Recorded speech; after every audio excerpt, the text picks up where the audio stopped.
Hidup ini semakin lama harus semakin bermakna, semakin hari harus semakin berarti, semakin tua harus semakin mulia, semakin lama harus semakin tinggi derajatnya, semakin lama harus semakin mahal harganya. Dalam bahasa agama disebut hidup yang barokah, yang ziyadatul khair. Ada dinamika ke arah hidup yang lebih baik, to be excellent.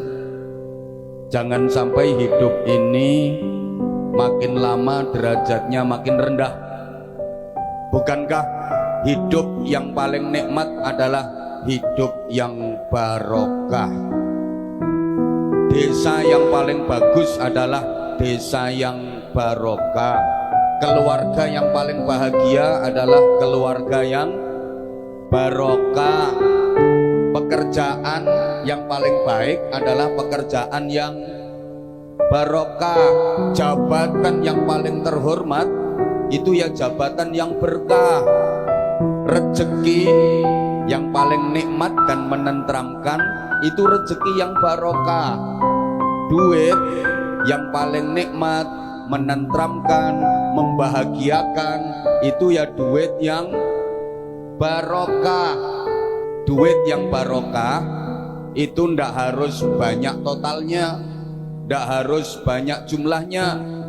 Duit yang berkah itu ndak harus banyak nominalnya, tapi duit jadi berkah itu nilainya adalah banyak manfaatnya, banyak kemaslahatannya, banyak kebaikannya, membikin hati jadi ayem, keluarga jadi tentrem.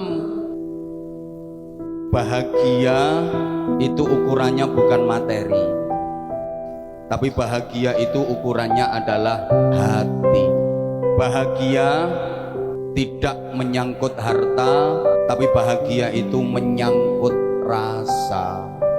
Jangan dikira bahagia hanya bagi orang yang berharta. Jangan dikira bahagia hanya milik orang kaya. Orang miskin pun berhak bahagia. Umpamane sing iso bahagia iku wong sugih-sugih tok, sing melarat-melarat gak iso bahagia, berarti Tuhan gak adil. Jangan disangka di gedung mewah tiada rintihan dan air mata. Jangan dikira di gubuk reot tiada senyuman dan canda tawa. Sukses di dunia ini mungkin ukurannya harta, materi, tapi bahagia ukurannya adalah hati. Sehingga hidup ini yang penting bukan apa dan berapa yang kita miliki, tapi yang penting adalah apa dan berapa yang bisa kita nikmati untuk kita syukuri.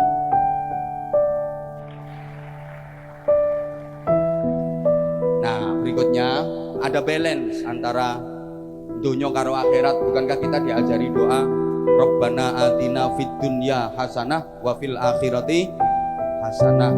Minta kebaikan di dunia, minta kebaikan di akhirat. Islam itu bukan hanya memerintahkan umatnya untuk fokus akhirat dan akhirat, ibadah murni saja. Ndak, Islam bukan anti dunia.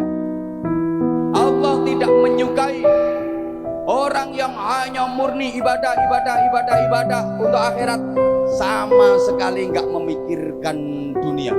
Tapi siapa yang mau bekerja keras untuk menafkahi keluarga, tapi dia tetap menjalankan ibadahnya, itu jauh lebih baik nilainya. Bukanlah sebaik-baik kalian itu orang yang meninggalkan akhirat karena mengejar dunia. Bukan pula sebaik-baik kalian orang yang meninggalkan dunia demi mengejar akhirat. Tetapi yang terbaik dari kalian itu adalah yang meraih dua-duanya. Dunianya dapat, akhiratnya juga dapat. Hidup di dunia ini masalah harta seperti orang yang berlayar di lautan yang bertujuan untuk mencapai pantai harapan. Memang orang berlayar itu butuh air, untuk bekal di perjalanan, untuk masak, untuk minum, dan sebagainya dan sebagainya. Kalau nggak bawa air, nggak ada perbekalan air, pasti nggak akan bisa sampai Pantai Harapan yang menjadi tujuan. Tapi jangan mentang-mentang butuh air lantas perahunya dipenuhi dengan air. Ya karena butuh air akhirnya perahu dipenuhi dengan air, maka yang terjadi perahunya akan tenggelam. Gak mungkin bisa sampai ke Pantai Harapan yang menjadi tujuan itu. Hidup di dunia butuh harta untuk mengarungi bahtera kehidupan itu menuju Pantai Harapan akhirat surga yang penuh dengan kenikmatannya. Tapi jangan mentang-mentang butuh harta, butuh duit, lantas kehidupan kita dipenuhi dengan duit, harta. Kita nggak akan bisa sampai ke kenikmatan surga karena kita akan tenggelam dalam kesesatannya dunia.